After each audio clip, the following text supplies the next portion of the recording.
Bismillahirrahmanirrahim.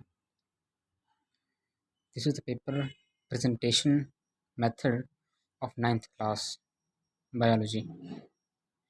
ये paper presentation है 9th class का। एक बच्चे का पेपर है, उसने उसको सॉल्व किया है। तो देखते हैं उसने कैसे सॉल्व किया है। फर्स्ट ऑफ ऑल ये क्वेश्चन है, शॉर्ट क्वेश्चन हैं। तो सब्जेक्टिव टाइप लिखने हैं आपके ऊपर, पार्ट 1 लिखने हैं और ऐसे ही आपने जो है ना वो उसको देखना है। और सबसे पहले जो शॉर्ट क्वेश्चन है वो है बायोएनर्जेटिक्स। अब आप 9th क्लास, क्योंकि ये एक मैट्रिक का लेवल थोड़ा सा लो होता है, तो आप टू द पॉइंट भी लिख सकते हैं उसके साथ। टू द पॉइंट जो पूछा गया है वही आप उसको बता दें। जैसे ये बायोएनर्जेटिक्स है तो इसने उसका जवाब लिखा है, शॉर्ट लिखा है लेकिन टू द पॉइंट लिखा है। टू द पॉइंट ऐसा है कि जो जो इसने चीज़ पूछी है वो ये फुलफिल कर रहा है, तो इसलिए यहाँ पर उसको 2 नंबर मिल सकते हैं। 2 में से 2 नंबर भी उसको मिल सकते हैं, लेकिन थोड़ा-सा इसको एक्सप्लेन कर दें तो ज़्यादा बेहतर रहेगा। लेकिन ये भी टू द पॉइंट है तो ये भी ठीक है।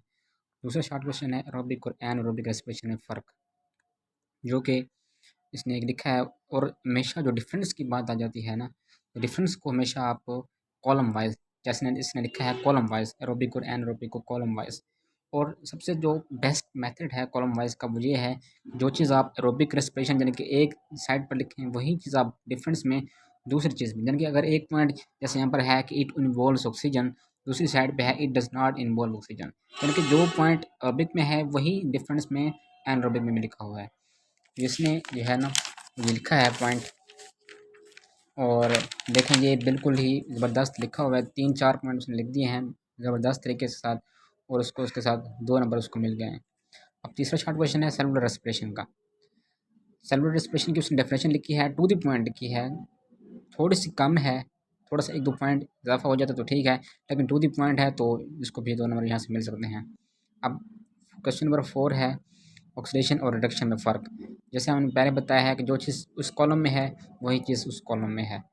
देखें ये बिल्कुल ज़बरदस्त है और यहाँ पर उसको 2 नंबर आसानी से मिल सकते हैं। और जो क्वेश्चन नंबर 5 है ना, ये बहुत ही इंपॉर्टेंट शॉर्ट है, जो कि एफएससी लेवल भी है और मैट्रिक लेवल में आता है। Molecular structure of ATP. अब इस बच्ची ने जो है ना, इस बच्चे ने मॉलिक्यूलर स्ट्रक्चर ऑफ एटीपी लिखा है। तो इसने जो है ना वो उसकी थ्योरी भी लिखी है, उसकी जो है ना डायग्राम भी बनाई है। ये जो डायग्राम है ना एटीपी की स्ट्रक्चर की, ये बहुत ही इंपॉर्टेंट डायग्राम है। जब तक आप इस डायग्राम को क्लेरिफाई नहीं करेंगे आपको 2 नंबर नहीं मिल सकते। इस डायग्राम को बनाने से ही आपको 2 नंबर मिल सकते हैं। सही हो गया। चलते हैं क्वेश्चन नंबर 6 पर यहाँ पर, और जो है वो 6 है लैक्टिक एसिड फर्मेंटेशन। तो लैक्टिक एसिड फर्मेंटेशन को आप थ्योरी भी लिखें, और जो सामने इक्वेशन लिखी हुई है कि pyruvic acid change into lactic acid, ये लाजमी लिखनी है। ये अपने मार्कर के साथ जो है ना, ये आप देख सकते हैं पीछे उन्होंने जो है ना जो पॉइंट थे उन्होंने मार्क के साथ लिखे हुए हैं, ये आप देख सकते हैं। इसी तरह जब आप जो चीज़ आप थोड़ा सा बोल्ड करते हैं ना, मार्कर के साथ लिखते हैं, थोड़ा सा बोल्ड करते हैं, उससे ये होता ही है कि जो एग्जामिनर होता है ना उसको थोड़ा-सा एज मिल जाता है, थोड़ी-सी आसानी हो जाती है। वो जैसे उसको मतलब थोड़ी-सी आसानी हो जाती है, वो मतलब टिक मार कर आपको 2 नंबर आसानी से दे सकता है। ये बहुत ज़्यादा इसकी एक मतलब आप कह सकते हैं कि अपॉर्च्युनिटी है आपको, आप दे सकते हैं। अब जब हम क्वेश्चन नंबर 7 है वो है इम्पोर्टेंस ऑफ एनारोबिक रेस्पिरेशन। अब एनारोबिक रेस्पिरेशन को आप जो है ना उसकी 3-4 मतलब इम्पोर्टेंस हैं, आप उसको लिख दें तो आप 2 नंबर मिल सकते हैं।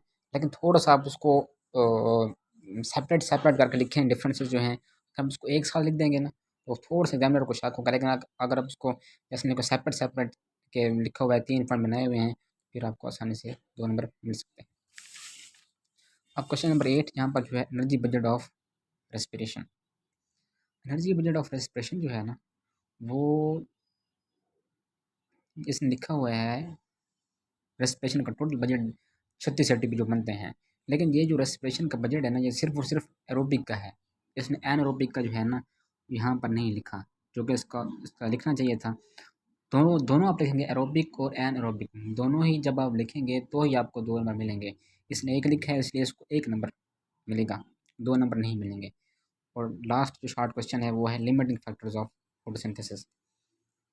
तो इसकी डेफिनेशन जो है वो बिल्कुल ईज़ी डेफिनेशन है। टू द पॉइंट लिखें आप उसको साथ, आपको जो है ना वो 2 नंबर बिल्कुल ही ईज़ी मिल सकते हैं। और चलते हैं हम लॉन्ग क्वेश्चन की तरफ। ये देखें प्रेजेंटेशन देखें आप लॉन्ग क्वेश्चन की, बिल्कुल ही ऐसी अपनी बनानी है ताकि थोड़ा सा उसको एग्जामिनर को थोड़ा सा इम्प्रेस करें कि थोड़े से प्रेजेंटेशन में भी आपको ज़्यादा ना हो। जैसे इसका एक लाइट डायरेक्शन सबसे पहले इम्पोर्टेंट जो है ना, इस जी इस चैप्टर में जो सबसे इम्पोर्टेंट टॉपिक हैं बायो एनर्जेटिक्स में, वो है लाइट डायरेक्शन और डार्क डायरेक्शन। ये बहुत ही इंपॉर्टेंट शार्ट लॉन्ग क्वेश्चन है, एफएससी में भी हैं और मैट्रिक में भी हैं। एफएससी में थोड़ा सा एक्सप्लेन किया हुआ, लेकिन हैं यही चीज़ें, इसलिए आप उनको सही तरीके से करें। और इसको इसकी प्रेजेंटेशन जो है ना, वो इसमें जो है ना बहुत सारे बच्चों के नंबर कट जाते हैं। और क्यों कट जाते हैं? क्योंकि वो इसके डायग्राम को नहीं बनाते। इसकी थ्योरी तो मतलब याद सभी कर लेते हैं, लेकिन इसको डायग्राम इतनी ईजी, बहुत ईजी डायग्राम है इसकी, वो बना देंगे तो एग्जामिनर पर अच्छा इंप्रेस पड़ेगा। और इसके नंबर होते हैं बाकायदा, एग्जामिनर आपसे पूछे या ना पूछे, आपने उसको जो है ना वो देनी होती है, डायग्राम अपने उसको बना के देनी होती है। लाइट डायरेक्शन और डार्क डायरेक्शन देखें, किसी भी क्वेश्चन की अगर डायग्राम है ना, डायग्राम को लाजमी देना है। थोड़ी सी मुश्किल है तो मतलब आप उसको थोड़ा स्केच बना दें या इक्वेशन लिख दें आप उसकी, लेकिन ये अगर ईजी है, आपको उसको कर सकते हैं तो लाजमी करें, ताकि आपको एक दो नंबर जो है वो कर सकते हैं, जिसको आपका शुबह है, डाउट है आपको, वो क्लियर हो जाए।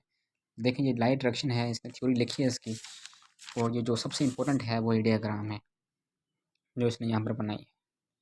ये देखें,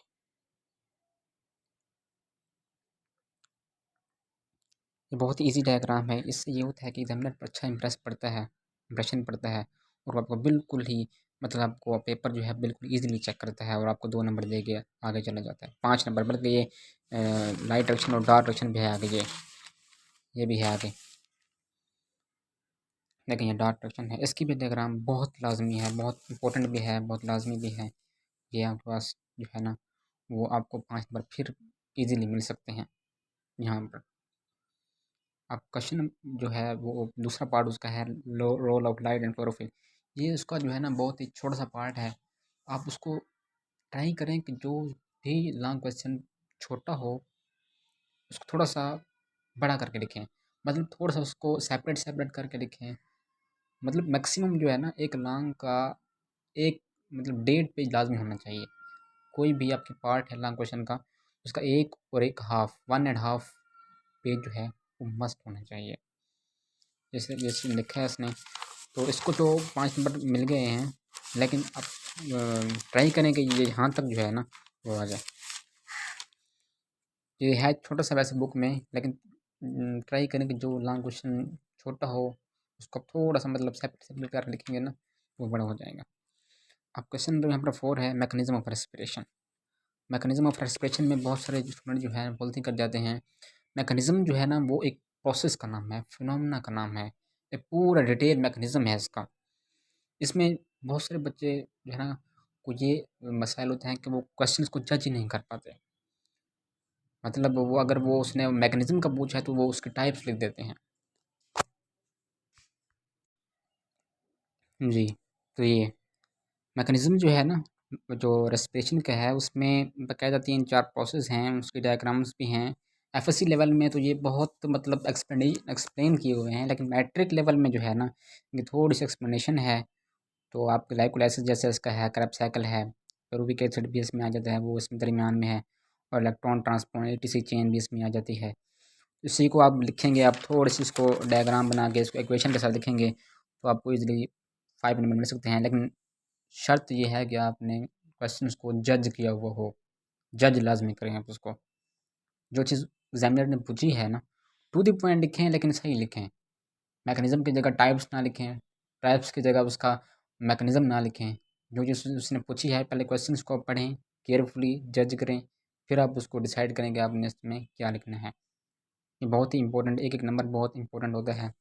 और जो लास्ट क्वेश्चन है वहाँ पर वो ये है, मैट्रिक लेवल में ये बहुत ज़्यादा इंपॉर्टेंट लॉन्ग क्वेश्चन है कि फोटोसिंथेसिस और रेस्पिरेशन में फ़र्क। इसके 5-6 पॉइंट्स हैं, उसी को अगर आपको क्लियरफाई कर देंगे तो बेहतर रहेगा। और देखिए इसने जो है ना वो 3-4 पॉइंट लिखे हुए हैं, लेकिन इसके थोड़ा सा अगर आपको एक एक पेज, अगर आप जिसमें मैंने आपको पहले बताया है कि एक पार्ट जो है ना वो एक पेज लाजमी होना चाहिए। कम से कम 1 पेज और ज़्यादा आप 2 डेढ़ 1 एंड हाफ भी कर सकते हैं, लेकिन 1 जो है ना मिनिमम होना चाहिए। इसलिए इसको 4 में से 3 नंबर यहाँ पर दिए गए हैं। तो this is the paper presentations, hopefully you understand